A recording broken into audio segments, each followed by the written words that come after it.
TJ, that's not the only losses we're going to incur, and not from graduation. We've had a couple portal hits. It's that time of year, although it's not officially open. Doesn't open until The 4th. Monday, a week from today. December 4th. Is that right? I think that's right, the 4th. Tevin Carter, backup QB, QB2, QB Deuce, the Deucer. Deuce 1. He's, What do you want from that? I don't know. He's calling it. He's calling his career. He's no longer Gridiron Penny. I'm sorry, Tevin, if you're watching, you know that you are. You can't be Gridiron Penny anymore. Yeah. I think you can't. You lost that.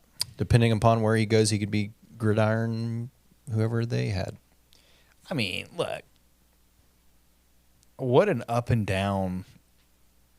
I don't even want to call it career. What, last 3 weeks? For him. On top of the world with the 85-yard touchdown pass. At that point in time, was that the longest tutty of the year? High on life. He stepped in. I don't know how you could get much in a tough spot further. against South Florida. Very next week, thrown in, kind of same sitch, and you throw maybe one of the worst picks I've it is not literally one of the worst ever picks. seen. Outside of maybe the club hand pick, but it's definitely one of the worst interceptions. And then now you're just out of here. Which is really interesting because I know a lot of people, anytime Seth struggled somewhat, they were like, got to play Tevin. Even if it wasn't necessarily him struggling, people were still asking for Tevin. Yeah, which is bananas to me. But special packages, people want almost all sorts of stuff. Overnight deliveries for Tevin. Here I am still going back to this and every sip. Well, you're thirsty, bud.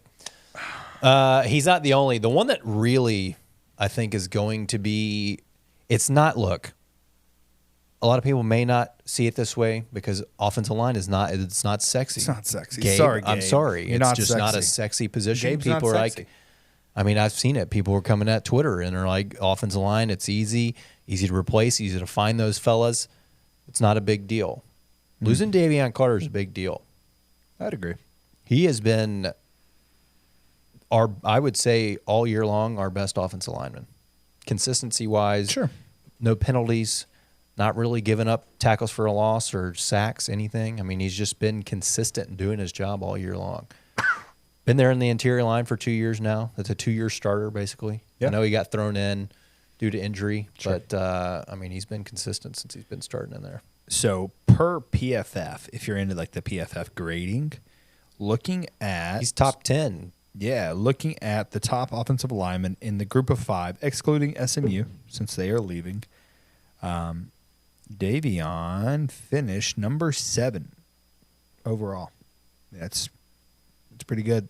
That's with a ranking. What's the difference in his score versus one? 10 points. So Clay Webb from Jacksonville State actually finished with an 89.9 grade, which is pretty absurd. And Davion finished with a 79.4. And just keep this in mind to kind of put it in perspective. Sincere Haynesworth is the center at Tulane, and he is supposed to be a pretty high-level draft pick, 78.8. So Davion finished higher than Sincere Haynesworth in that ranking. So take Job that well for done. what you want. But no, I think that's, I mean, literally and figuratively leaving a big hole right there in the OL. Yeah. I mean, you had a chance to pretty much bring that 5 back this coming year. You could have brought everybody back, and I think that would have gone a long way for next year's team. And now you kind of got to fill that gap of the void of arguably your best interior lineman. Yeah.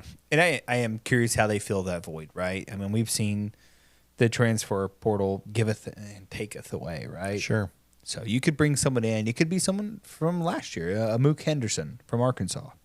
He was a local kid from MUS. Like I could see him sliding in there. There's a couple of options. We've seen some of these transfers work out. Yeah. We saw Xavier Hill. He kind of bounced around, and we'll see where he ends up. Right? I think we've heard praise the last 5 games of how flexible he has been and moving from position to position. Like, is he just going to fill in at right guard? Is he going to move to left tackle? Are people going to bump over? Like, what are they going to do about that? So it'll be interesting. I think they'll. They got some time. Yeah, They got time to figure it out, but that doesn't mean it don't sting any less.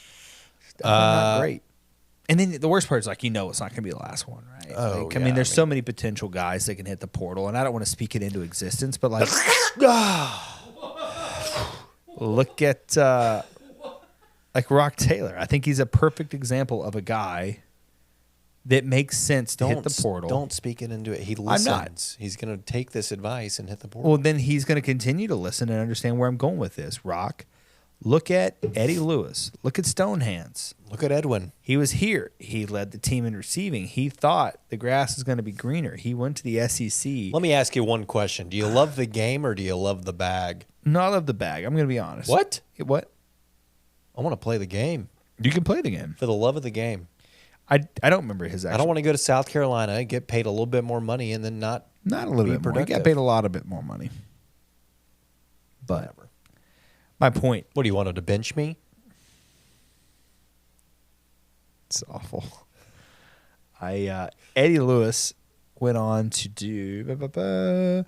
He had 9 catches for 120 yards. 9 catches in 12 games. Yeah. Just TJ, a reminder, he did 41 for 603 and 7 touchdowns last year.